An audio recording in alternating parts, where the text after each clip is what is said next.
it was my preference, and we didn't have the language thing back then so much. You know, I wasn't really going to be swearing on the air because I didn't ever have it fine, and I didn't want to go in that direction. But I was angry about some things, you know.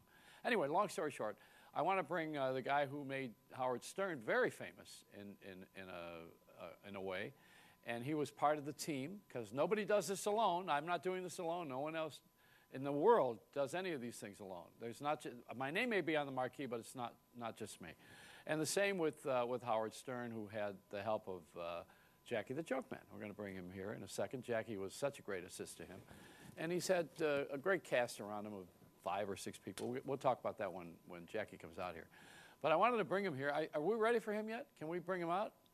We have to do a little fanfare. Does Carl have to scream his name? Come on, Jackie. Come on out here. As long as I started the subject. You know, this show goes where it goes. And it starts where it starts. I don't have 12 writers. So if I got a little off point tonight, just realize that this is the way we're doing things around here. What else is new? Until they stop us.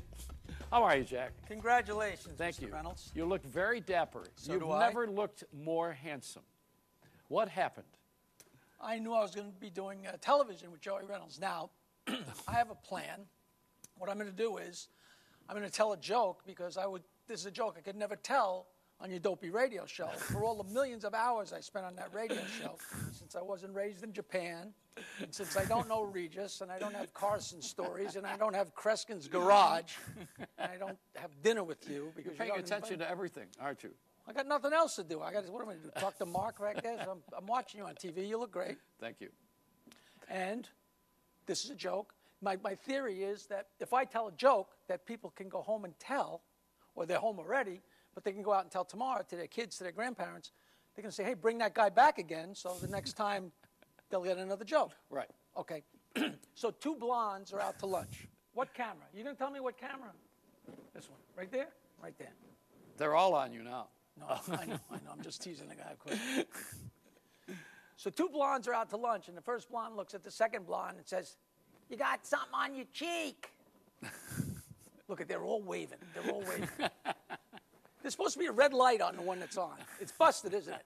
See, you never get the good stuff. No. Right? They get back to the 2 blondes. 2 blondes are out to lunch. The first blonde looks at the second blonde and says, you got something on your cheek. And the second blonde goes like this. She says, no, the other side. She goes, oh. And you tell that to grandma, tell the kids stuff. That is so dumb. Well, now I'm going to come back tomorrow night and tell it again. Now, I have a great Kreskin story. You do. Because Myra told me I was going to be out here with Kreskin. So I was going to come out here and tell the story with Kreskin sitting there. But he's not here. Well, he left. But it doesn't matter because he's Kreskin. He's going to know I'm telling it. All right. Okay. This is such a great story. The Hugh Hefner Friars Roast. The dais at the Friars Roast, you know, is a zillion people, okay? Right.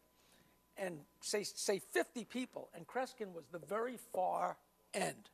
And the way everybody gets arranged in the green room, and when it's time to go out to the dais, you walk out in order.